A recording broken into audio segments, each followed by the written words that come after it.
마약과의 전쟁에서 반드시 승리해 주십시오.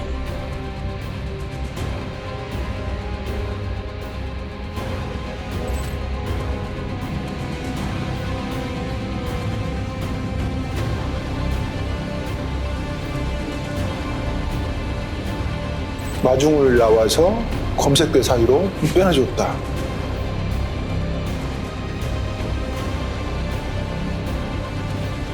지금부터 저희 정부가 반드시 막아내겠습니다.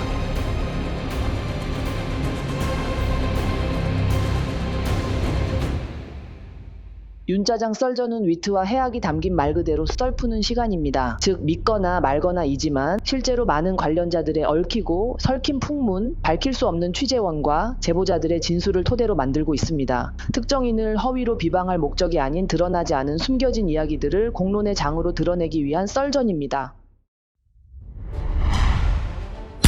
네, 열공 시청자 여러분 안녕하십니까? 열린검TV 정천수 PD입니다. 저희 공짜장 썰전에서 시리즈로 기획 방송 중에 있는 마약을 덮은 세력들과의 전쟁 네 번째 시간이 돌아왔습니다. 평화나무의 김용민 이사장님, 네, 민주연구원의 최혁진 부원장님 수고해 주시겠습니다. 안녕하세요. 저희가 방송한 후에 검찰, 경찰 내부 인트라넷에 저희가 언급했던 관련자들 있지 않습니까? 네. 그들에 대한 주요 정보가 비공개 처리되거나 검색이 되지 않고 있다고 합니다. 아, 그래요? 네. 그리고 현재 저희 열린검TV에 제보한 내부 제보자들을 네. 색출하는 움직임이 보이고 그러겠지. 있다고 합니다. 아, 네. 그렇죠. 지난 토요일 경찰장 썰전 방송 후에 월요일에 서울청 범죄예방기능 중간관리자 워크숍이 있었어요. 네네. 서울청 대강당에서 있었는데 원래 참석하기로 했었던 청장 대행 박현수가 갑자기 일정이 생겼다고 하는 이유로 불참을 했다고 합니다. 대행밖에 안 되는 사람이 네. 청장도 아니면서 불참을 해. 보통 이제 행사 중에 30분 정도 서울청장 격려 시간이 예정되어 있어서 참석하지 않았는데 행사가 끝나면 이제 청장과 지휘부가 강당 밖에서 이렇게 참석자들과 악수를 하는 행사를 예. 하기도 했었거든요. 늘 네. 그렇게 있어 왔는데 청장이 부재해서 그것도 생략을 했다고 합니다. 들리는 얘기로는 저희 열린검TV 방송에 나오고 나서 예, 박현수가 엄청나게 지금 머리 끝까지 화가 올라가 있어서 뭐 화가 나? 어이 현수 씨, 참석하지 없었다고 화날 합니다. 일이 뭐가 있어? 네. 그래서 거짓말했으면 바로 그러니까 수사 쥐구멍이라도 들어갔지. 찾아 들어갈 네. 일이지. 화날 일이 따로 있지 말이야. 네. 그래서 그런지 갑자기 최근에 서울중앙지검에서 네. 의정부지검으로 제 사건을 현재 이송을 했다고 연락이 왔습니다. 연락 네. 받으셨죠? 저도 왔어요. 예, 저희 둘이 연락이 왔습니다. 그리고 본격적으로 수사를 하라는 건데요. 아니 시청 소감을 이런 네. 식으로 보내면 안 되지. 그리고 네. 또 마포 경찰서, 분당 경찰서 등에서도 그동안 예. 들으셨던 사건들을 가지고 연락을 하기 시작합니다. 네. 고소 고발이 들어왔으니까 수사를 받으러 나오라는 건데요. 아무튼 저는 저희 관할 경찰서로 이송을 좀 부탁하고 있는 상황인데 뭐라고 얘기하면 꼭 이송을 원한다고 해서 이송을 할 필요가 없다라는 식으로 얘기를 합니다. 네. 그러니까 마포서까지 와서 조사를 받아라. 괴롭히기 분당까지 하겠다는 와서 거네요. 받아라. 예. 예. 마포 경찰서 네. 그 식당이 맛있어요. 한번 나가봤습니다. 네, 식사를 한번 가세요. 네. 자, 공권력을 가지고 있는 뭐 검찰과 경찰이 아무리 저희 열린검TV를 가만두지 않겠다고 벼르더라도 결코 열공의 진실을 찾고자 하는 의지는 절대 꺾을 수 없을 겁니다. 우리 기획 한번 제대로 해보자라고 사법부와 검찰과 경찰 그리고 용산이 합작을 한 사건에 대해서 오늘 말씀을 드리겠는데요. 지난주에 예고해드린 대로 마약 이슈를 덮은 마약 기획에 대해서 네. 이야기를 한번 해보고자 합니다. 네. 잘 따라오시기 바랍니다. 아직은 추정이긴 하지만 윤석열은 대통령에 오르고 얼마 지나지 않아 국내 마약 유통 루트 중에서 말레이시아 밀반입 루트를 제외한 다른 모든 루트에 대한 대대적인 수사를 진행하기로 합니다. 아마 부인 김건희 일가의 독전 사업을 위해서 그런 것으로 추정이 됩니다. 그러니까 마약 수사한다는 것이 기존에 그 이미 들어온 시장, 그 점유하고 있는 그 사업자들 예. 몽땅 몰아내려고. 그 리셋을 말레이시아만 남겨놓고 나머지는 다 쳐내고. 하려고. 그래서 이 예. 시장 다 먹게 하려고 하는 게 아닌가라는 추정이 됩니다. 의혹이, 강력한 의심을 예. 해보게 됩니다. 뭐 저희 썰전이니까 이제 2022년 10월 초에 윤석열과 당시 한동훈 법무부 장관은 대대적으로 마약 범죄 소탕 작업을 벌이기로 합니다. 마약 생산 및 유통자를 잡아야 원천 차단이 되는 건데 실마약 투약자 중심으로 실적 위주로 보여주기식 대대적 단속 장면을 연출하기 위해서 이태원 할로윈데이를 D-Day로 잡습니다. 2022년. 윤석열과 한동훈은 검찰과 경찰을 중심으로 마약과의 전쟁을 한다며 마약 단속 형사팀을 구성해서 이태원 한류연대회에 맞춰 준비를 했던 거였습니다. 그런데 단 한 명의 마약 사범도 잡지 못하고 네. 2022년 10월 29일 이태원 참사가 일어나게 됩니다. 마약을 때려잡겠다고 호기롭게 시작을 했는데 이태원 참사가 일어나고 곧이어 2023년 1월 27일 말레이시아 마약 조직원 6명이 인천공항을 통해서 총 24kg의 필로폰 마약을 대량 국내로 밀반입시킨 사건이 터집니다. 곧이어 2023년 2월에만 총 3차례에 걸쳐서 더 말레이시아 마약 조직원들이 김해 공항을 또 통해서 마약을 밀반입하게 됩니다. 당시 이 사건을 맡고 있었던 인천지검의 김현실 부장검사, 신준호, 또 최세훈 검사가 있었습니다. 그렇게 말씀을 처음 저희 검찰편에서 말씀을 드렸지 않습니까? 네. 네. 그리고 그 당시 인천지검장은 심우정이었다고 말씀을 드린 바 있습니다. 한동훈 법무부 장관은 이 사건이 터지자 검찰은 어떤 이유에서인지 한동훈과 함께 이 사건을 축소하고 덮으려고 시도한 것으로 보입니다. 그런데 우연찮게 영등포 경찰서의 백효령 경정팀에서 말레이시아 조직원 중에 일부를 체포하면서 이 사건이 세상에 알려지게 된 것입니다. 2023년 2월 검찰 입장에서는 또 하나의 악재가 터졌습니다. 2월 검찰은 대장동 개발사업 특혜 및 성남 FC 후원금 의혹으로 당시 이재명 민주당 대표에 대해 구속영장을 청구하고 국회에 체포 동의서를 보내게 됩니다. 그런데 무리한 검찰의 행태에 전국은 오히려 발칵 뒤집히게 됩니다. 용산과 검찰의 의도와 달리 언론의 반응은 검찰이 정적 제거를 위한 수사를 하고 있다는 기사를 쏟아내기 시작을 했습니다. 그러자 용산과 검찰 입장에서는 이슈로 덮고자 2022년부터 경찰청 마수대에서 은밀히 수사해오고 있었던 연예인 마약 연루 사건을 터뜨리기로 합니다. 마수대가 뭐냐, 마약 수사대. 네, 예. 바로 배우 유아인 사건입니다. 아이고. 2023년 2월 8일 오후 9시 24분 TV조선이 경찰 프로포폴 상습 투약 영화배우 출국 금지라는 단독 보도를 하게 됩니다. 이렇게 해서 세상에 알려졌는데 당시 경찰이 내사 중이었던 유아인 사건을 조선에 흘려서 보도한 것으로 보인 겁니다. 친윤 검찰과 친윤 경찰 입장에서는 손봐야 할 연예인 리스트를 가지고 있었다고 합니다. 그 중에 한 명이 엄홍식, 바로 배우 유아인인 겁니다. 네. 평소 자신의 SNS 등을 통해서 진보적인 메시지 많이 냈어요. 사회적 약자에 대한 얘기라든가 정치적 이슈에 대해서 진보적 마인드로 거침없이 일관해왔던 개념 배우로 알려졌던 유아인은 윤석열 정권과 검경의 관리 대상이었다는 겁니다. 유아인은 유아인은 평소 수면에 좀 어려움이 있었다고 합니다. 네. 네. 만성 우울감과 공황 증상 등을 겪어서 네. 오랫동안 병원을 찾았다고 합니다. 예. 저는 이 마음을 10분 이해합니다. 저도 똑같은 증상을 겪고 있거든요. 네. 유아인이 처음 병원에 내원한 2021년 6월 29일 이후로 내원 때마다 지속해서 우울감을 호소했고 죽음에 대한 생각들을 의사에게 호소하기도 했다고 합니다. 네. 의사는 매우 심각한 수준으로 보고 프로포폴을 처방해 준 겁니다. 하지만 유아인은 그 병원뿐만 아니라 다른 서울 일대의 병원에서도 같은 처방으로 총 181차례나 프로포폴을 처방받은 겁니다. 맞네. 공황장애를 벗어나고자 했던 것인데 여러 병원에서 중복 처방을 받은 것이 문제였던 겁니다. 즉 과다 처방이 된 거죠.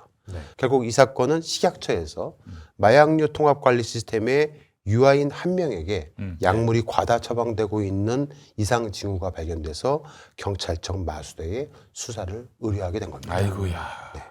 경찰은 유아인에 대해서 대대적인 언론 플레이를 하면서 수사를 진행했습니다. 당시 담당 검사는 아까 말씀드렸던 서울중앙지검의 강력범죄수사부의 부장검사 신준호였습니다. 신준호 검사가 그림을 그리고 경찰청 마수대가 칼질을 해대기 시작을 했습니다. 2023년 3월 23일 경찰은 유아인 자택에서 마약 투약 의심 기구 등을 수색을 했다라고 했지만 아무것도 나온 게 없었습니다. 예. 목표했던 대로 현장에서 마약 투약과 관련된 물품을 전혀 입수조차 하지 못했던 겁니다. 네. 디지털 기기가고요. 개인 물품 정도만 가져간 게 전부였습니다. 예. 예. 여기에서도 유의미한 결과물을 도출해내지 못했습니다. 게다가 경찰은 졸피뎀을 의료 외 목적으로 처방받은 혐의에 대해서 수사 중이라고 발표를 했지만 이 또한 수면 장애를 위한 치료 목적이었다는 것이 밝혀지기도 했었습니다. 하지만 경찰은 사전에 경찰 측에서 비공개 소환 원칙을 지키지 않고 사실상 공개 소환을 하게 된 겁니다. 유아인 측은 다른 경로로의 출입 등 가능한 조치를 취해 줄 것을 요청했지만 경찰은 이를 받아들이지 않았습니다. 망신 주기를 하기로 작정한 거였습니다. 경찰은 2023년 3월 첫 공개 경찰 출석을 시작으로 수차례 유아인을 포토라인에 저렇게 세웠습니다. 그리고 2차례나 구속영장을 청구했습니다. 그런데 법원은 모두 다 기각했습니다. 어떠한 증거가 없었던 거예요. 네.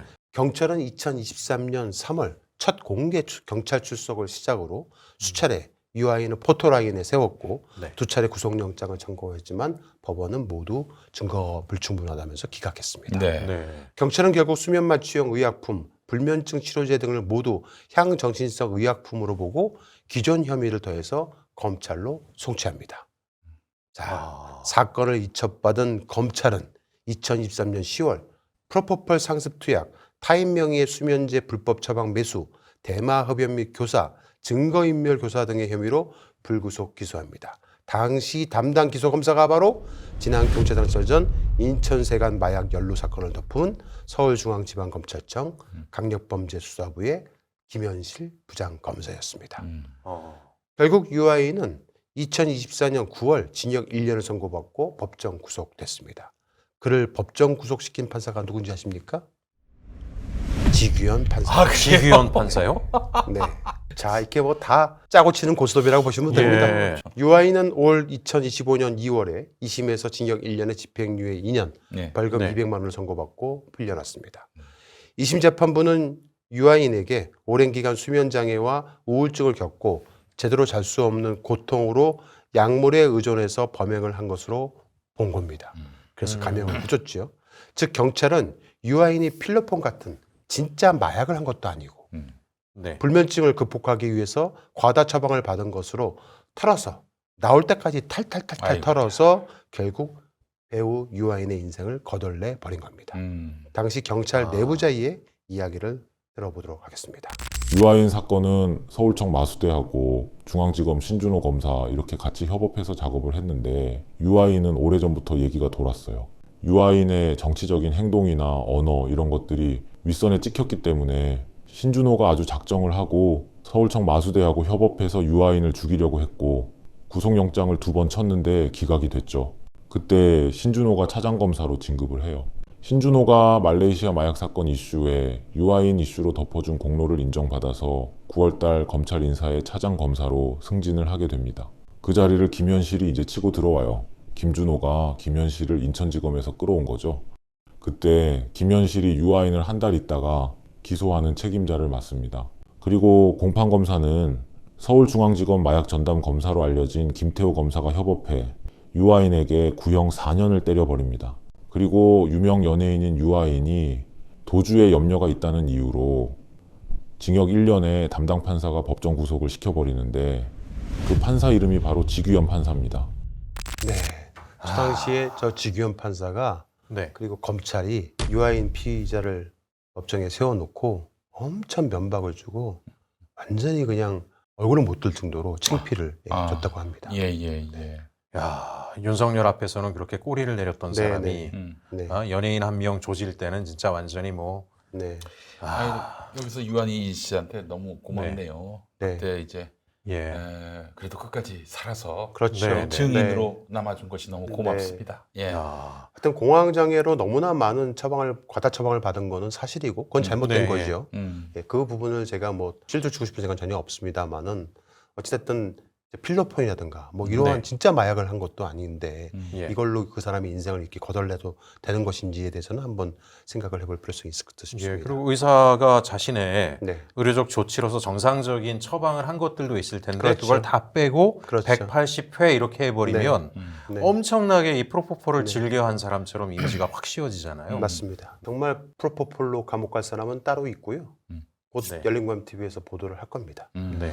당시 수사를 진행했던 팀원 중에 한 명이었던 제보자는 유아인 사건을 수사하면서 양심의 가책을 좀 많이 느꼈다고 합니다. 네. 그는 다음과 같이 또 말을 합니다. 많이 미안하죠. 이게 지금 의사 처방에 의해서 프로포폴하고 뭐 케타민 졸피뎀 이런 것들을 섞어가지고 이제 의사가 처방을 했는데 과다 처방을 했다는 거고 누나 이름으로 처방받아서 했다는 건데 이게 식약처에서 기획을 한 거죠. 이런 정도면 불구속해야 되는 건데 진짜 마약에 빠져 그런 건 전혀 없고요. 과다 처방이에요. 과다 처방인데 이걸 가지고 징역 1년에 법정 구속시켜버린 거죠. 뭐 잘못한 건 맞지만 솔직히 이 정도로 유명 연예인을 쥐잡듯 잡들이 할 정도의 사건은 아니었거든요. 유아인 인생은 끝난 거잖아요. 우리 경찰 이러면 안 되는 건데 많이 미안합니다. 당시 수사를 담당했던 경찰관 중에 한 명인데 네. 양심의 가책을 많이 느낀다라고 제보를 해왔습니다. 참 아, 연예인들이 뭐 예, 예. 인기도 많이 얻고 그래서 참 여러 가지로 그 혜택받은 집단으로들 인식하는데 저렇게 한번 이미지가 구겨지면은 그럼요. 회생불능의 상황까지 간단 말이죠. 그렇기 때문에 근데 약자 중에 약자예요. 맞아요. 목사님 그 예전에도 늘 그러지 않았어요? 국민의힘이 정권 잡았을 때 특히 자기들한테 불리한 정치적 사건이나 이런 게 생기면은 꼭 연예인 사건들을 터뜨려가지고 그러니까. 덮고 하는 네. 일들이 반복적으로 있지 않았습니까? 예, 맞습니다. 그렇게 또 당한 연예인들의 끝은 항상 좋지 않더라고요. 그렇죠. 네. 안타깝기만 합니다. 예, 특히 그래서 네. 바른 목소리 내는 연예인들은 유리지갑처럼 예. 항상 어항 속의 붕어처럼 맞아요. 감시를 받고 있다라고 네. 보시면 네. 됩니다. 예. 자, 그러다가 2023년 4월 윤석열 정권에게는 정말 개쪽팔리는 사건이 터집니다. 예. 2023년 4월 8일 날 100여 쪽에 달하는 미군 기밀 문건이 유출되는 사건이 터졌는데 거기에 한국산 포탄 수송 계획 문건도 들어가 있었던 겁니다. 미국 정보기관이 용산 대통령실을 통째로 도청한 겁니다. 네, 네. 유라이트 논란이 있었던 당시 김태호 국가안보실 1차장이 미국 방문을 위한 출국 직전에 인천공항에서 기자회견을 하면서 미국이 악의를 갖고 도청한 정황은 없다라고 발언을 해서 물의를 잇기도 이 했습니다. 도청에 선의 악의가 있습니까? 그러게요. 도청은 그 자체로 잘못인데. 저 사람은 유사시에 일본 자유대가 한반도에 입성할 수도 있다. 자유대 한반도 개입론을 주장했던 사람이기도 합니다. 예. 다시는 써먹어서는 안 될 사람인데 네. 예. 또 윤석열 정권이 갖다 쓴 거죠. 네. 예. 자, 그러다가 또 2023년 8월 3일 날 수인 분당선 서현역 칼부림 사건이 터지고 네. 오리역 대량 살인 예고 사건이 터졌습니다. 그렇죠. 그리고 또 10월 20일 날은 국회 교육위원회 국정감사에서 용산 대통령 비서실 의전비상관이었던 김승희라는 그 비서관의 딸에 대한 학폭 사건이 터졌습니다. 그냥 잼버리 시기하고 맞물렸을걸요? 네, 예. 맞습니다. 2024년 7월 10일 의전비서관이었던 김승희의 초등학교 3학년 딸 김모양이 같은 학교에 재학하던 초등학교 2학년을 화장실로 데려가서 변기에 앉힌 다음에 10차례나 리코더로 머리를 내리친 사건이 터진 거였죠. 어디서 그런 걸 배워가지고. 전치 9주에 예. 상해를 입힌 사건이었는데 이 사건이 터지니까 예. 김승희 비서관 부인이 학폭 조사유의 진술서에 뭐라고 썼는지 아십니까? 아버지가. 사랑의 매다. 사랑의 매다. 매요? 예. 그렇게 기술을 했다고 합니다. 그리고 자기 남편이 김승희라는 것을 알 수 있게끔 그렇죠. 행동한 것도 있잖아요. 예. 그 심지어 딸이 출석 정지된 날, 음. 예, 김승희 부인이 윤석열과 김승희 비서관이 함께 찍은 카카오톡 프로필을 바꿔서 올린 거죠. 위세를 과시한 겁니다. 네. 야, 저 지랄하고 자빠졌네요. 김승희가 원주 예. 출신.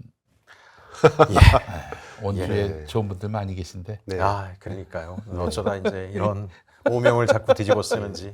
김승희 전 비서관은 저희 열린광TV에서 또 경차전 썰전을 통해서 그때 방송을 했지만 네. 네, 과거 이력이 좀 불분명한 사람이고 네. 네, 호스트바에서 근무했었다는 얘기도 있었고요. 거기서 김건희 씨를 만났다라는 그런 썰에 대해서도 방송을 한 바 있기도 합니다. 그건 잘 모르겠는데 네. 네. 김승희 잘 보면은 경호처장 김성훈. 네. 하고 많이 좀 닮았어요. 비슷하네요, 예, 진짜. 얼굴 닮았어요. 그러네요. 네. 예. 뭐 비슷하게 생겼다는 게 그러네요. 잘못된 말은 아니죠? 네. 예. 자, 그리고 또 2023년 9월에는 서울 서희초등학교 교사 사망 사건이 터지기도 합니다. 용산은 정말 급했습니다. 뭔가 대형 이슈가 터져서 이 악재들을 다 덮어야 한 거였습니다. 그러다가 2023년 9월 11일 영등포 경찰서 백효령 경정팀은 아, 드디어. 예. 말레이시아 마약 밀반입 사건에 인천 세관이 연루되어 있을 가능성을 상부에 보고합니다. 이 보고는 즉시 용산 대통령실로 전달됐다고 합니다. 네. 이때부터 본격적으로 온갖 곳에서 백현원 경정에게 외압이 물밀듯이 들어오기 시작을 했습니다. 네. 경찰 조직 내 인사 이동도 있었습니다. 용사는 검찰과 경찰을 통해서 세게 드라이브를 걸어줄 것을 주문을 했다고 합니다. 네. 그러는 사이 경찰 쪽에서 강력한 이슈거리가 생겼습니다. 2023년 10월 초에 인천경찰청에 한 남성이 자신의 여자친구에게 마약을 건네준 유흥업소 종사자 김모 씨 등을 2명을 마약을 상습 투약했다라면서 신고를 한 겁니다. 유흥업소 종사자 김 씨는 마약 전과가 있던 인물이었고 이후 신고자 외에도 김 씨 주변 인물들의 마약 투약에 관한 제보가 추가로 접수됐고 경찰은 본격적으로 내사에 들어갔다고 합니다. 그리고 2024년 10월 18일 오후에 이 김 씨가 체포됩니다. 김 씨는 필로폰 등 마약을 투약한 혐의로 입건이 됐던 거였는데 네. 다음 날 경찰은 김 씨에 대한 피의자 신문을 진행했다고 합니다. 첫 경찰 조사가 끝난 시각은 오후 2시 19분이었는데 3시간도 지나지 않아서 마약 혐의에 대한 단독 기사가 경기신문을 통해서 나오기 시작을 합니다. 여기서 보시는 저 L씨가 이성균이라는 추측을 할 수 있는 정보가 쏟아져 나온 겁니다. 그때 그랬어요. 예. L씨로 네. 나왔어요. 네. 처음에. 내사 중인 정보를 어떻게 저 신문사 기자는 입수할 수 있었을까? 경찰만 아는 내사 정보를 경기신문의 저 백 기자는 과연 어떻게 입수했을까? 궁금합니다. 그 경기신문에 유능한 기자 많아요. 네. 옛날에 심혁 기자라고. 아, 네.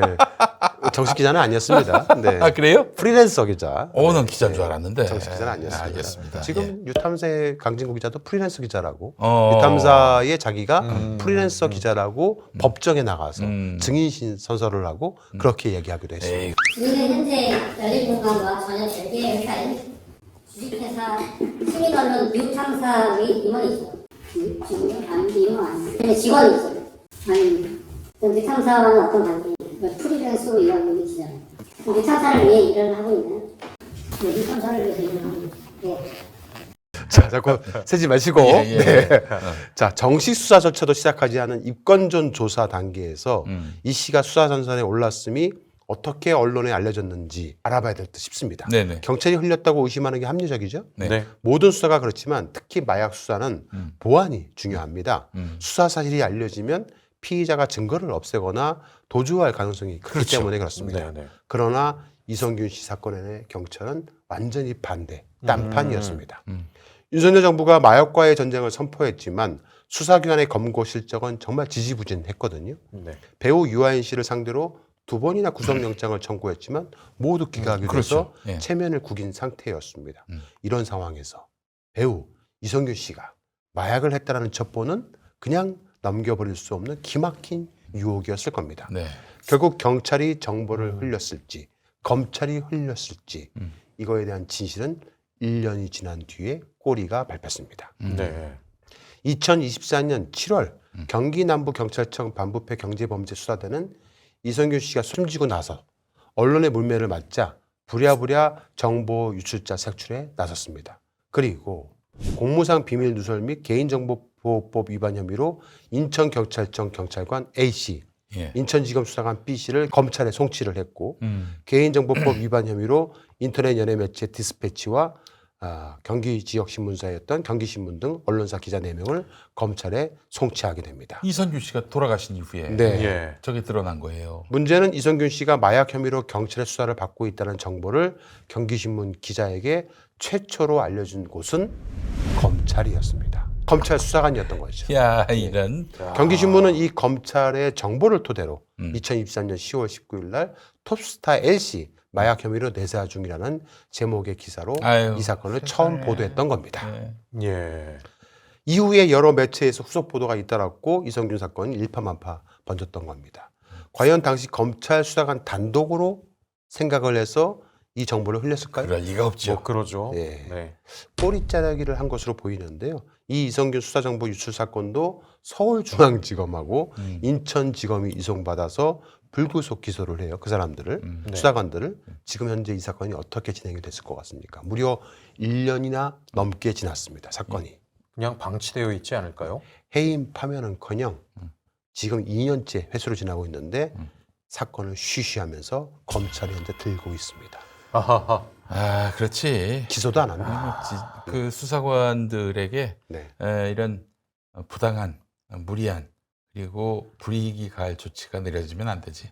예. 야. 왜냐하면 그들이 한 게 아니기 때문에. 그렇죠. 예. 네. 2023년 3월 서울경찰청 마약범죄수사단은 유아인에 대한 2번의 영장을 청구했지만 모두 기각됐다고 말씀을 드렸잖아요. 네. 욕을 바가지로 먹고 있었던 상황에서 서울청 마수대와 강남서가 음. 중앙지검의 또 다른 연예인 마약 연루 기획 사건에 발을 담그기가 매우 곤란했을 겁니다. 당시 서울경찰청 마수대 및 광역수사대 단장은 저 사람 현 국가수사본부장 직무대리 아이고야. 김병찬이었습니다. 예. 이제 국수본부장이네 지금. 네. 대리긴 직무대리죠. 해도. 네. 예. 유아인 사건을 제대로 처리하지 못한 당시 서울청 마수대 대장이 있었는데 그 사람이 탁규주 총경이었는데 네. 서울 지하철 경찰대로 또 다른 범죄 마약 범죄 피의자를 놓친 사실을 윗선에 보고하지 않았다는 이유로 좌천되기도 했었는데요. 네. 서울청 마수대 대대장은 요직이거든요. 예. 그런데 오히려 당시 지하철 경찰대장이었던 신성철 총경이 마수대 대장으로 올라오고 마수대 대장이었던 턱기주 총경은 지하철 경찰대장으로 좌천돼서 쫓겨난 그래서 서로 자리를 맞바꾼 사건이 있었습니다. 예. 정기 인사 시즌이 아닌데도 주요 수사 기능 책임자가 상호 교체된 것은 흔치 않은 매우 이례적인 일이었습니다. 저 탁기주는 결국 옷을 벗었습니다. 그리고 지금 어디 가 있냐면 예. 대류가주 변호사로 가 있습니다. 아 대류가주. 네. 예, 그 사람이 대류가주. 2007년도에 변호사 자격증을 획득했더라고요. 어, 네. 대류가주에 저 사람 있잖아요. 이규철. 네. 그 박영수 특검 예, 트렌치 코트 대변인. 네. 예, 또 윤석열이하고 네. 독대를 했죠. 정작 유아인 이성균 지드래곤 사건을 검찰과 기획했던 몸통 중에 하나였던 당시 인천경찰청장 김희중. 예. 그 사람은 이성균 씨가 사망하자 이렇게 언론에 대고 브리핑을 했습니다. 한번 들어보시겠습니다. 먼저 고인께서 사망한 점에 대해 매우 안타깝게 생각하며 유족분들께도 깊은 위로의 말씀을 드립니다. 일부에서 제기한 경찰의 공개 출석 요구나 수사사항 유출은 전혀 없었습니다. 그런데 저 당시에는 수사사항 유출은 전혀 없었다고 얘기했지 않습니까? 수사 유출이 그런데 있었잖아요. 1년 뒤에 수사를 통해서 예. 수사 유출을 확인한 거죠. 그 뻥을 쳐요. 거짓말이죠. 어. 네. 저 김희중. 네. 저 인간은 지금 어디서 뭐 하고 있나요? 당시 인천경찰청장은 2024년 옷을 벗었어요. 예. 그런데 경찰청 산하 한국도로교통공사 공단 이사장직에 윤석열이가 꽂아줍니다. 아, 도로교통공단. 네. 예, 그 저기가 뭐가 있냐면은 지역교통방송 예, 맞습니다. 네. 대빵이에요. 네. 원주에 있어요. 그렇죠. 네. 본사가. 네. 예. 자, 그 다음에 당시 사건을 기획에 참여했던 서울청 광역수사단장 김병찬은 현재 경찰청 국가수사본부장 자리에 직무대리로 올라가 있고요. 하하야. 김병찬은 과거 2012년 국가정보원 댓글 수사방해 사건 재판에서 예. 댓글 사건 당사자가 국정원 소속이라는 사실을 몰랐다라고 위증을 해서 벌금형을 받은 전력이 있는 사람인데도 현재 국가수사본부장 직무대리가 된 겁니다. 어유, 이야. 국정원 댓글 사건 하면 또 우리 윤석열 검사인데 맞습니다. 뭐 조직에게 다 봐준 거죠. 충성한다, 뭐 이랬던 네. 사람인데 그럼 당시에 자신하고 입장이 달랐던 저 사람들을 네. 나중에 다 중용을 했다. 네. 예. 야, 국가수사본부장이 굉장히 중요한 자리잖아요. 그렇죠. 네. 네. 이성균 사건 당시에 경찰청장은 윤희근이었습니다. 네. 그도 그 당시에 언론에 이렇게 말을 했습니다. 어쨌든 정말 안타까운 선택이고 저는 개인적으로 이성균 배우를 정말 좋아합니다. 근데 그게 과연 경찰 수사가 잘못돼서 그분의 그런 결과가 왔느냐? 이거는 청장으로 저는 동의하지 않습니다. 그런 수사에 저희가 비공개로 계속 수사를 진행했다고 그랬으면 저희가 감당하기 힘듭니다, 사실은. 네, 잘 아실 거 아닙니까? 네. 그걸 비공개 소환으로 저희가 수사하고 했을 때 그걸 용납하세요. 뒤에 하하는 뭡니까? 저 윤희근은 2024년 8월에 경찰청장의 임기를 모두 마치고 네. 현재 청주대학교 경찰행정학과 석좌 교수로 내정되어 교수. 있습니다. 예. 네. 윤희근은 이태원 참사 당일 충북 제천 캠핑장에서 자신의 지지자들과 함께 술을 마시며 휴가를 보냈던 사람이고 네. 이태원 참사 당일 참사 알림이 무려 11번이나 왔는데도 그걸 못 본 채 했던 사람이기도 합니다. 이태원 참사 당시에 이태원 파출소의 인력 지원 요청을 묵살했던 서울경찰청은 가만 놔두고 일선 경찰들에게만 책임을 묻기도 했었던 사람입니다. 네, 그렇죠. 예. 대한민국 길바닥에서 수많은 청년의 길을 지나가다가 참변을 당했는데 당시 경찰청장이었던 윤희근은 아무런 벌도 받지 않았습니다. 검찰이 무능한 경찰청장 윤희근을 기소조차 하지 않았던 겁니다. 네. 자, 그럼 왜 당시 경찰청은 검찰과 짜고 이성균 사건을 인천경찰청에서 수사하게 했을까?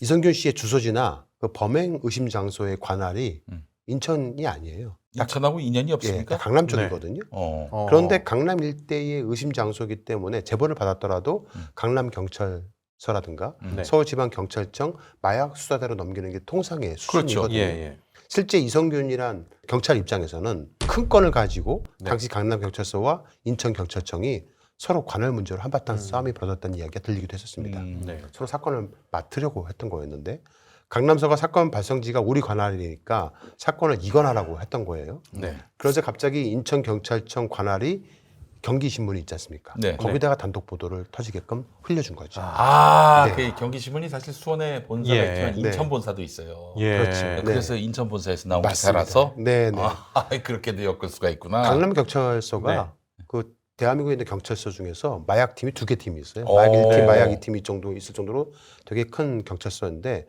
서울청과 강남서는 자신 관할 사건을 쉽게 절대 뺏기지 않거든요. 네. 근데 인천청으로 보낸 겁니다. 문제는 이성균은 마약 범죄자일까 아니면 피해자일까? 이 부분이 좀 궁금합니다. 네. 이성균 사건을 정확하게 이해하기 위해서는 이 2명의 여성을 좀 아셔야 됩니다. 한 명은 업소녀 실장 김나 땡씨고 한 명은 미혼모인 박소 땡씨입니다.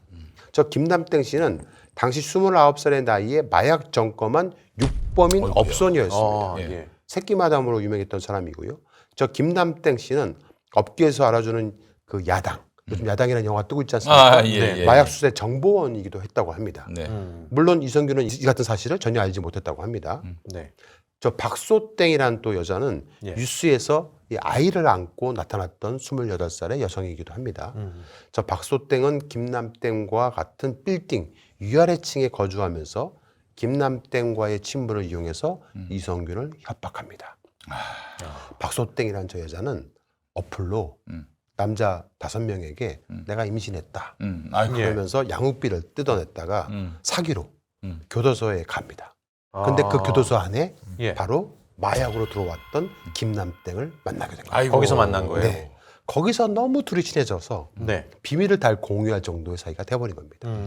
박소땡은 이 김남땡을 등쳐먹기로 생각을 합니다. 아하하. 이 사건도 결국 박소땡이 마담 김남땡이 마약하는 것을 빌미로 네. 돈을 뜯어내려고 하다가 일어난 사건입니다. 아. 네. 박소땡은 김남땡이 마약을 하는 사실을 알고 신분을 숨긴 채 김남땡을 협박을 하고 경찰에 신고하고 네. 가족에게 알리겠다고 말하면서 1억 원을 내놓으라고 협박을 합니다. 네. 근데 김남땡은 1억을 구할 곳이 없잖아요. 네. 여러 사람을 구걸을 하러 다니는데 구할 데가 없으니까 이성균한테 연락을 한 겁니다. 아. 손을 벌리게 된 거죠. 예. 자, 여기서 이 김남땡도 이성균을 속입니다. 김남땡은 이성균에게 자신이 협박당하고 있다고 하면서 1억이 아니고 3억이 필요하다고 말을 합니다. 예. 그리고 이성균에게 결국 3억 5천만 원을 뜯어냅니다. 거기서 5천만 원만 박소땡에게 주고 나머지는 자기가 인마이 포켓을 하려고 한 겁니다. 이 사람들 진짜 나쁜 사람들이네. 네. 용서받을 수가 없겠어요. 예. 하지만 돈에 욕심이 생긴 이 김남땡은 이성균에게 받은 3억을 들고 도망가려고 했던 거였고요. 돈을 못 받을 것 같았던 박소땡은 결국 이성균을 직접 협박하기 시작을 합니다. 네. 김남땡이 돈을 들고 튀었다. 내가 너의 녹취록을 갖고 있다. 2억을 더 내놔라. 그러면서 이성균을 협박했던 겁니다. 그리고 언론에 이성균과 김남땡의 사적인 전화통화 내용을 흘립니다. 그렇게 해서 이성균 씨의 사생활이 언론과 유튜버들에게 공개가 된 겁니다. 그때 가장 먼저 이 이성균 씨의 통화 녹취를 공개했던 가세현. 기억하시죠? 가세현. 네. 네. 네. 박소땡은 김남땡 가족에게 김남땡이가 마약한다는 사실을 알리고 김남땡은 박소땡이 지인들에게 박소땡이 자기 전과가 있으면서 미혼모라는 사실을 또 알립니다. 서로 네. 치고받고 한 거죠. 예. 이렇게 둘의 사이는 최악이 되고 박소땡은 가세현, 실화탐사대 유튜버들에게 자신이 가지고 있었던 김남땡과 이성균의 자료를 싹 다 뿌린 겁니다. 또한 자신이 제보자가 돼서 실화탐사제에 인터뷰를 하기도 합니다. 네. 자, 이성균은 이렇듯 두 명의 여성에게 농락을 당하고 노란한 상황에 지극히 개인적 사생활이 유튜브와 언론에 노출되면서 결국 어쩔 수 없이 스스로 생을 마감하게 된 겁니다. 자, 그럼 검찰이 집요하게 물고 늘어진 마약 정말 했을까? 정말 했을까? 이성균이 마약을 했을까요? 다들 그렇게 지금 알고 있잖아요. 당시 경찰은 이성균에게 공세적인 망신을 주기 위해서 포토라인을 세웠죠. 비공개 수사가 원칙임에도 이를 어겼던 겁니다. 이성균 측이 지하 주차장으로 통해서 비공개 출석을 요청했지만 경찰이 묵살했습니다. 지하 주차장으로 이렇게 허가를 잘해주는 판사도 있던데 허가를 안 해주지 모르겠습니다. 그냥 똑같은 판사가 가지고 망신을 주려고 했었죠. 자, 이성균은 무려 총 4차례나 마약 시약 검사를 했습니다. 소변 검사, 모발 검사, 심지어 다리털, 겨드랑이털, 그리고 고기털까지 채모까지도 진행을 한 겁니다. 처음에 안 나왔으면 그 다음에도 안 나오는 거 아닙니까? 모두 음성 판정을 받았어요. 그리고 무려 이성균의 머리 모발을 100가닥이나 뽑아냅니다. 100가닥을 뽑아서 채찍을 다 벗겼어요. 그래도 전혀 안 나온 거고요. 안 나왔습니다. 나올 때까지 뽑았구나. 아이고. 제발 나와라 나와라 나와라 하면서 100가닥 뽑아갖고 보냈는데 하나도 안 나온 거예요. 이 정도 되면 사건을 종결해야 됩니다. 하지만 경찰은 그러지 않았습니다.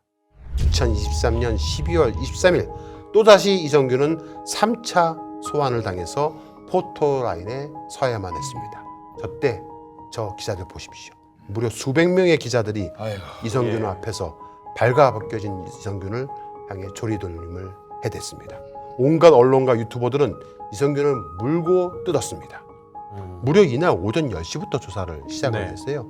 19시간이나 조사를 받았어요. 19시간이나요? 다음날 새벽인 12월 24일 새벽 5시에나 귀가를 시킨 겁니다. 이성균은 자신의 억울함을 항변해 볼 생각이었고요. 2024년 12월 26일 날 거짓말 탐지기를 사용해서 자신에게 마약을 줬다라는 그 김남땡과 함께 누가 진실한지 거짓말 탐지기를 제발 좀 사용해 달라고 경찰에 요청하기도 했습니다. 하지만 이 박소땡이 뿌린 이성균과 김남땡 간의 사생활 관련 녹취가 온갖 유튜버와 언론에 뿌려져서 조리돌림을 당하게 되자 더 이상 걷잡을 수 없다고 사태가 심각하게 돌아간다고 생각을 하고 다음 날인 12월 27일 날 서울시 성북구 와룡공원 인근에 세워둔 차 안에서 번개탄을 피운 채 숨진 상태로 발견이 됐던 겁니다. 자, 지금 이 말을 누가 했는지 한번 맞춰보세요. 법 집행은 국민의 권익 보호라는 공익적 필요에 합당한 수준으로만 이루어져야 합니다. 수사를 개시할 공익적 필요가 있는지 기본권 침해의 수인 한계는 어디까지인지 어느 지점에서 수사를 멈춰야 하는지 헌법 정신에 비추어 깊이 고민해야 합니다. 윤석열 아닌가? 윤석열입니다. 윤석열이 그런 얘기를 했어요? 검찰총장 취임사 때 그런 얘기했어요. 그 정권에서 벌어진 일입니다. 이성균 씨 사건이. 이성균은 공갈 등의 혐의를 받은 유흥업소 실장 김남땡 씨와 전직 영화배우 박소땡에 대해서 결국 법원이 징역 3년 6개월과 징역 4년 2개월을 선고했습니다. 김남땡은 추가로 마약 투약 혐의가 인정을 받아서 징역 1년을 또 받기도 했습니다. 경찰 측에서 유흥업소 김 실장에 대한 범죄 수사보다 이성균에 대한 마약 의혹 수사에 더 집중을 하며 이 김 실장의 진술이 일관되지 않았음에도 무리한 수사를 계속 강행했던 겁니다. 당시 인천경찰청 마약범죄 수사계에서 이성균 마약 투약 의혹을 조사하던 중에 구속 수사 중이던 김남땡에게 또 한 명의 연예인 마약 투약 의혹을 제보받아서 터뜨립니다. 바로 지드래곤입니다. 인천경찰청은 이성균과는 별개의 사건이라면서 추가로 밝혔고 10월 25일 불구속 입건을 합니다.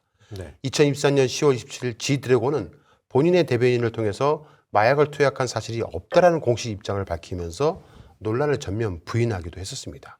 하지만 인천경찰청은 이성균과 함께 출국 금지 처분을 내려버립니다. 그리고 지드래곤의 혐의 부인에 대해서 특정할 수 있는 증거가 있다라고 하면서 자신감을 보였어요. 경찰이. 11월 6일 날 인천경찰청 광역수사대 마약범죄 수사계에는 임시사무실이 위치한 인천에 있는 논현경찰서에 자식 출석한 저 지드래곤을 수사하게 됩니다. 신체 압수수색 영장이 발부되지 않았기 때문에 본인의 모발 등을 제출할 의무가 없었거든요. 그런데 본인 스스로 손톱, 발톱, 모발 다 싹 다 자의로 제출을 한 겁니다. 마약 투약 사실이 없기 때문에 결백을 밝히기 위해서 자의로 제출을 한 것이라고 합니다. 그런데 인천경찰청은 증거가 있다고 얘기했었잖아요. 네. 네. 증거가 있었을까요? 없었지. 전혀 증거가 나오지 않았습니다. 야, 네. 이 양아치들이구만 완전. 예. 근데 양아치들이에요. 정확한 물증도 없이 진술만으로 수사를 했던 것을 결국 11월 13일 날 인천경찰청은 인정을 합니다. 야. 아니 그러면 지드래곤은 예. 대체 뭐 저기 뭡니까? 그러니까요. 무슨 꼴이에요? 네. 아니 아직도 지드래곤이 뭐가 좀 있었던 것 같다 생각하는 분들이 많아요. 그러게요. 저런 뉴스 한번 보면은 다 그런 인상이 남고. 그렇지. 그러니까요. 예. 네. 결국 수사가 지지분해지고 지드래곤은 계속해서 음성을 받게 되니까 12월 14일 날 결국 무혐의 처리를 합니다. 나쁜 새끼들. 아유. 당초 그 지드래곤의 마약 투약 사실을 제보했던 아까 그 네. 김남땡 씨. 네. 조사가 반복되자 처음에는 이 권지용 씨잖아요. 이름이. 예. 직접 마약을 한 것은 보지 못했다고 이렇게 또 입장을 바꿔버리기도 합니다. 그러니까 결국에는 이 김남땡 씨가 마약을 지드래곤이 했다라는 거를 봤다고 처음에 진술했다가 네. 보지 못했다고 또 진술을 바꾸기도 하고 뭐 이렇게 왔다 갔다 해버리니까 그 김남땡 씨의 말만 믿고 수사를 했던 인천경찰청은 결국은 난감해져 버린 바람에 사건을 불송치로 내사 종결을 한 겁니다. 경찰과 대중들의 마녀 사냥의 사녀로 꼽히는 그런 사건이기도 했었습니다. 강남경찰서와 인천경찰청 간의 이성균 사건을 가지고 서로 사건을 맡겠다고 아까 말씀드렸잖아요. 네. 그것에 대해서 교통정리를 어디선가 누군가 했을 거 아닙니까? 네. 네. 당시 사건을 잘 알고 있는 경찰의 제보 내용을 한번 들어보도록 하겠습니다. 그때 이제 강남서 형사과장이 누구였냐면 천용길이라고 경대 출신인데 총경으로 진급했는데 굉장히 권력 지향적인 사람이에요. 언론 프렌들리한 친구죠. 실력도 좀 있고 능력도 좀 있어요. 그래서 그 친구가 이 사건을 맡으려 했어요. 그때 중앙지검 강력부 마약검사 부장검사 김현실이었잖아요. 그 다음에 신준호가 그때 이제 진급 23년 9월 달에 차장검사로 진급해가지고 안산지청에 가 있고 그래서 네트워크가 구성돼서 김현실 입장에서는 유아인 사건을 본인이 기소하고 신준호가 아주 강력하게 드라이브를 걸었고 본인이 바톤 이어받아가지고 기소하고 이성균 사건까지 중앙지검에서 취급하기에는 부담스러웠을 겁니다. 그래서 강남경찰서 관할검찰인 중앙지검에서 김현실 등이 이제 자기들이 자라왔던 텃밭인 인천에서 수사하게 교통정리해 준 거죠. 신준호도 인천지검 부장검사 출신이거든요. 검찰이 경찰 수사 우선권을 정리해 준 겁니다. 한마디로 검찰 기획, 경찰 실행 사건이죠. 검찰 기획하지 않고 경찰에서 함부로 하면 저희 살아남지 못해요. 그거 잘 아시잖아요. 검찰이 보증을 서주지 않는 것은 함부로 못합니다. 경찰청장도 함부로 못한 거 잘 아실 겁니다. 네. 아. 대한민국은 검찰공화국이란 말이 저기서 나오는 겁니다. 왕국이죠. 네. 그러니까 사건을 자기들이 원하는 방식으로 만지고 싶은데 강남으로 가면 그게 쉽지 않을 것 같으니까 그렇죠. 인천경찰청이 하게끔 네. 교통정리를 했다라는 네. 거잖아요. 제보자는 당시에 저 인천경찰청장이 김희중 저 사람이었는데 네. 행정안전부 경찰국장이었던 사람이거든요. 경찰국장은 용산 패밀리잖아요. 네. 대부분. 예. 그렇기 때문에 바로 오더를 받고 내려온 게 아닌가라고 생각을 한다는 아, 거예요. 정말 부끄럽다. 네. 부끄러워 네. 진짜. 경찰국장을 했으니까 이 사건 해결해서 본청장으로 올려줄게 자리 욕심을 내서 사건을 맡으라고 했지 않았을까 이렇게 추정을 한다고 합니다. 그때 이제 윤석열이 주장했던 게 뭐냐 하면 내가 언론 상대하는 거 너무 힘들다. 네. 지금 장관들이나 지휘관들이 스타들이 되라. 그리고 전면에 나서라. 이렇게 얘기를 했다고 합니다. 시기가 맞물려 가지고 청장들이 계속 나서고 있었던 시기였거든요. 네. 사실 그때 인천청장이 그 사건을 받아가지고 광역수사단장에게 맡기고 해서 이성균 사건을 김현실, 신준호 검사와 인천청장, 김희중, 광역수사단장 이렇게 작업을 한 걸로 보인다는 겁니다. 제보자는 인천경찰청보다 강남서가 이 사건에 대한 내사를 강남서에서 하다가 용산 쪽에서 작업을 해가지고 중앙지검 김현실 검사 등과 조율을 해서 인천경찰청으로 넘긴 것으로 파악을 하고 있는 겁니다. 그래요. 이 문제는 반드시 언젠가 밝혀져야 한다고 생각이 됩니다. 네. 경찰 쪽에서도 입장을 밝혀야 한다고 생각이 됩니다. 수사의 우선순위를 따지려면 영장이 가야 된다고 합니다. 예. 영장이 우선순위죠. 법원에서 발표를 해야 되구나. 영장 청구는 검찰이 하는 겁니다. 경찰은 영장 청구에 있어서 검찰을 이길 수가 없습니다. 검찰이 기획하고 용산이 승인해서 조정된 사건으로 보입니다. 제보자의 이야기를 계속 들어보겠습니다. 그런 사례는 경찰 역사에 없습니다. 없어요. 한 번도 없습니다. 그것은 수사 비례 원칙에 어긋나는 거니까요. 한 번도 아니고 소병엄사의 모발을 100개 넘게 조사하고 겨드랑이 털, 다리 털, 심지어 채모까지 마약 검사했는데 안 나오면 그냥 수사 종결 처리하는 거죠. 보통 안 나오면 그런데 공개적으로 또 출석 요구를 하고, 그리고 그 김 씨와 이성윤의 녹취가 공개가 됐잖아요. 그런 게 공보규칙 위반이죠. 이성윤 사건은 공보규칙 위반을 넘어 사실 비밀 누설이에요. 포토라인에 쓰려고 아이고 참 나쁜 새끼들이죠. 같은 경찰 제복을 입고 있다는 게 정말 창피합니다. 창피해요. 네. 양심의 증언을 하셨네. 네. 이성균 사건이 불거질 때 경찰 내에 백혜룡 팀 사건을 희석시키려 한다는 소문이 돌아왔다고도 합니다. 인천세관 마약 연루 사건을 영등포서 백혜룡 수사팀이 외압에도 불구하고 치고 나가려고 하니까 이제 이슈는 이슈로 막기 위해서 이성균 사건을 무리하게 공개 수사로 전환해서 이성균을 포토라인에 세워 악마화하고 범죄자로 만들어 버린 겁니다. 백혜룡 경정의 이야기를 들어보도록 하겠습니다. 제 사건 때 이제 불거지고 뭐 이렇게 제가 정하고 그러니까 진짜 내 가슴이 아픈데 이성균 그 이성균 그거 전부 흘린 그 저희 총경 그 인천성 마수대 긴급했잖아요. 근데 차마 내가 이성균이 자살할 줄 몰랐죠. 근데 그때 이제 인천성에서 할 때 이제 그 마약 시약 검사에서 이성균이 안 나왔는데 이제 계속한 게 이걸 이 영등포 백혜룡 팀 사건을 희석시키려고 한다는 소문이 이제 돌았거든요. 백혜룡 수사팀 사건을 이게 이제 불거지니까 이거 치고 나가려고 이제 이슈는 이슈로 막기 위해서 그런 소문이 돌았거든요. 뭐 등장인물이 이제 김현실, 신준호 뭐 이렇게 뭐 지기현까지 검찰이 보증 없이 어렵다니까요. 이 연예인 사건은 검찰에서 이렇게 한 거고 지금 이 영장 청구되고 공판 단계에서 검찰 눈치를 안 볼 수가 없잖아요. 설령 검찰하고 같이 협업해서 했다던 치더라도 우리 경찰은 검찰을 걸고 넘어질 수가 없습니다. 네. 한 사람을 저렇게 죽였군요. 죽였어요. 예. 백혜룡 경정은 또 이렇게 말을 합니다. 치안감 인사가 2023년 1월 26일 날 있었다고 해요. 그때 박현수가 용산 대통령실 국정상황실 치안 비서관에서 본청 정보국장으로 왔다고 합니다. 그런 시기에 김유중이 경찰국장에서 인천청장으로 갔던 겁니다. 10월 20일 국가수사본부하고 서울청 지휘부에서 세관 피의자들을 입건하지 말라고 계속 백혜룡 경정에게 압력을 주고 기자들에게 세관 직원들은 아직 입건할 단계가 아니다. 진술밖에 없다고 할 때였다고 합니다.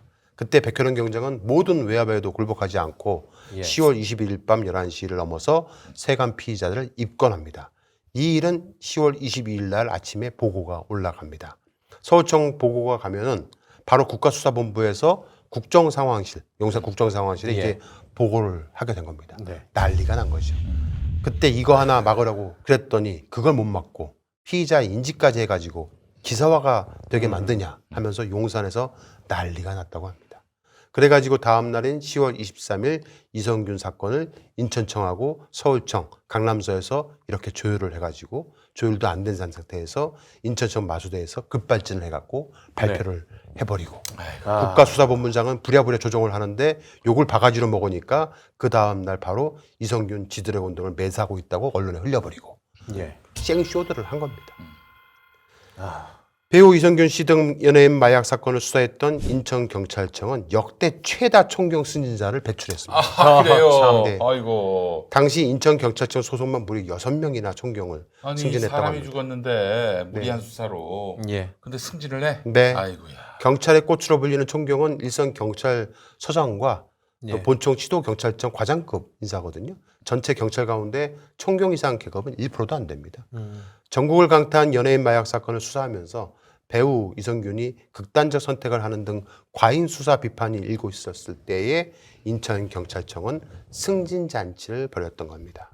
그리고 신준호 부장검사는 2023년 9월 차장으로 승진을 합니다. 안산지청으로 갔다가 24년 5월경 대검 마약 조직범죄관리관으로 부임을 하게 됩니다. 그리고 2024년 9월 본청 서울청 국정감사 때 백현영 경정이 문제를 제기했었던 말레이시아 조직사건 제출 자료를 모두 거부했던 인물이기도 합니다. 그리고 국회에서 증인 신청한 검사 최세훈 등의 그 증인 참고인 출석을 다 틀어막았던 위치에 있었던 사람도 신준호 부장검사였습니다.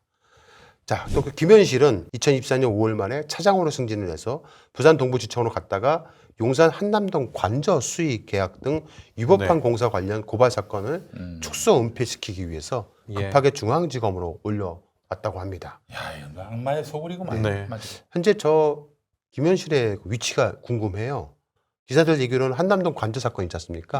그거 전담 마크하려고 중앙지검으로 올렸다는 얘기가 있는데 지금 현재 어디에 있는지 소속을 불분명합니다. 아이고. 그 당시에 인천지검장이었던 심우정 마약 사건을 잘 덮고 이슈에 이슈를 덮은 공로를 인정받아서 검찰총장이 되었습니다.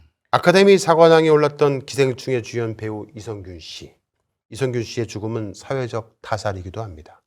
이성균 수사에 관한 내부 정보가 최초 유출된 시점부터 극단적인 선택에 이르기까지 2개월간에 걸친 기간 동안에 경찰은 이성균을 보호하기는커녕 그를 마녀 사냥했고 포토라인에 세워 망신을 주었습니다. 수많은 사람들로 하여금 단정적으로 마약을 투약한 파렴치한 범법자 취급을 해버렸습니다. 이성균 씨는 포토라인에 서서 연신 고개를 숙이며 사과를 해야만 했습니다. 정말 그가 무엇을 잘못했다고 생각하십니까?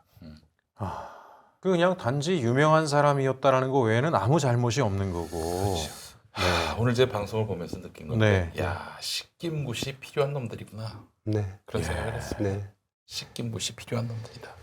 이성균 씨에 대해 마약을 했다고 말한 그 김남땡은 이성균 씨가 언제 마약을 했는지 날짜조차 특정하지 못했다고 말씀드렸잖아요. 나중에 경찰이 이성균 씨의 일정을 오히려 알려주고, 야, 이성균이 2024년 8월 29일부터 9월 7일까지 미국 출장을 다녀왔어. 그러니까 2024년 8월 19일부터 8월 29일 사이가 범행일로 특정이 되는데 이때 마약을 한 건 맞지? 라고 오히려 물어봅니다. 허위 진술 사주를 했네요. 그러니까 김 씨가 맞아요 이렇게 이건 완전히 하면서 범죄 집단이네. 8월 29일이라고 얘기했다가 나중에 이걸 또 진술을 8월 20일로 바꿔요. 그래서 8월 20일 날 CCTV를 확인을 해보니까 8월 20일 날은 이성균 씨는 오지도 않았던 거예요.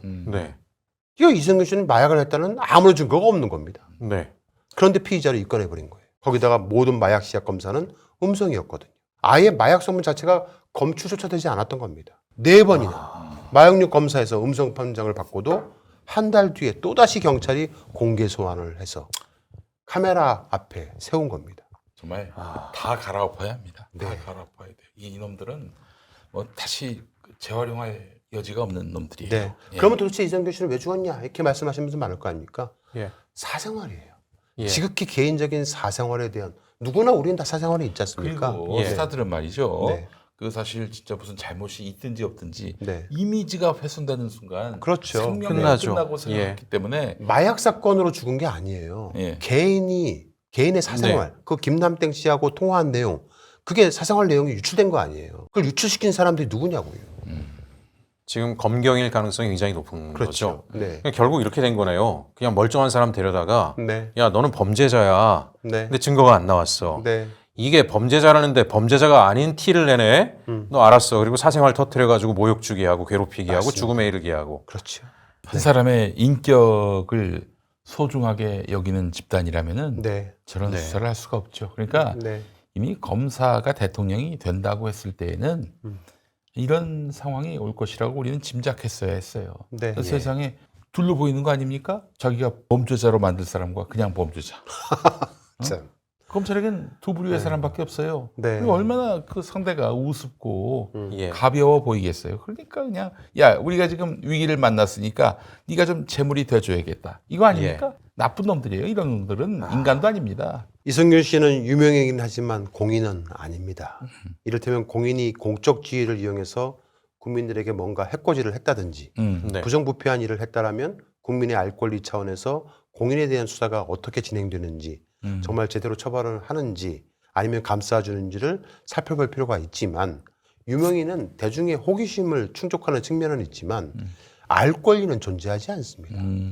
경찰 수사 사건 등의 공보에 관한 규칙에 따르면 사건 관계인을 미리 약속된 시간에 맞춰서 포토라인에 세우는 행위를 원칙적으로 금지하고 있습니다. 경찰은 이성균 씨 측의 비공개 출석 요청도 묵살했습니다. 이성균이라는 배우를 혐의도 특정되지 않은 상황에서 한 사람의 인권을 마구잡이로 난도질했던 겁니다. 당시 이성균에 대한 기획 수사와 극장식 수사를 진행했던 검찰, 경찰의 주요 인물들은 모두 다 영전하였습니다. 이성균 씨는 무려 19시간의 강도 높은 밤샘 조사를 마치고 새벽 5시경 경찰서에서 나오면서 다음과 같이 말했다고 합니다. 너무 늦게 끝나서 기자분들을 기다리게 해드려 진심으로 죄송합니다. 그게 뭐 저희가 일부러 늦게 나온 것도 아닌데. 언론이 그만큼 무서웠던 겁니다. 아이고야. 네. 당시 언론이 이성균에게 가한 가혹한 난도질에 이성균은 처참히 무너졌습니다. 그리고 이성균 씨의 사적 통화 녹음 파일이 유튜브 등을 통해서 퍼져나가자 더는 견디기 어려웠던 겁니다. 경찰의 내사 사실이 공개된 뒤 70일 동안 매우 고통스러운 시간을 가져야만 했습니다. 야, 너 천벌 받는다? 천벌 받을 거야. 식김구 태봐라. 뭐가 될지. 네. 넌 이제 끝났어. 완전히 이제 지옥에 다름 아닌 삶을 살게 될 거야. 네. 우리 헌법은 무죄 추정의 원칙에 따라서 법원 재판에 의해서 유죄 판결이 확정되기 전까지는 무죄로 추정을 하고 있다고 합니다. 네. 그런데 공신력 있는 그 수사기관 또는 언론기관이 피의 사실을 보도를 하기 시작을 하면 사회에는 이미 피의자가 유죄라는 심증이 형성되기 시작을 하고 또 이것이 다시 수사 기소 재판에 영향을 미치게 된다고 합니다. 수사기관 종사자가 알게 된 피의 사실을 재판에 넘기기 전에 공표된 경우 형사처벌을 할 수 있게 되어 있습니다. 그러나 처벌된 사례는 아직까지 단 한 건도 없다고 합니다. 굉장히 악의적인 행동을 했네요. 네. 마약을 했다라고 뒤집어 씌우려다가 증거가 안 나오니까 사생활 문제를 터뜨려서 사생활에 문제가 있는 사람이니 마약을 했을 가능성이 높다라는 그런 여론을 만들려고 한 거고 이렇게 해서 한 사람을 아주 사지로 몰아낸 거잖아요. 검찰 수사를 받다가 자살한 사람이 10년 사이에 90여 명이 넘는다고 합니다. 수사기관뿐만 아니라 언론 또한 고인의 죽음에 대한 책임에서 자유로울 수는 없을 듯 싶습니다. 관행이라는 이유로 한 사람의 명예가 침해될 수 있는 엄중한 사안을 그저 경쟁적으로 보도하기에 급급했다는 지적에 대해서 자성이 필요하다는 것은 저희를 포함한 모든 언론이 뼈아프게 느끼어야 할 일일 듯 싶습니다. 나쁜 짓 했던 놈들 이름 다 예. 기억합시다. 이름을 기억해야 걔네들이 긴장을 타요. 예. 네. 자, 피의자의 피의 사실을 공개하는 것은 어쩌면 강한 사회적 형벌이자 불이익이기도 합니다. 유명이란 이유로 법정에 서기도 전에 누군가를 범죄자로 낙인 찍고 벼랑 끝으로 몰아넣는 일은 없어져야만 합니다.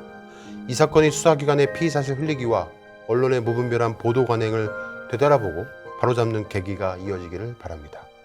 그리고 다시는 이런 비극적인 일이 되풀이되지 않기를 바랍니다. 삼가 고 이성균 배우의 명복을 빕니다. 오늘 두 분 수고하셨습니다. 네. 여기서 마치겠습니다. 하나, 둘, 셋, 끝!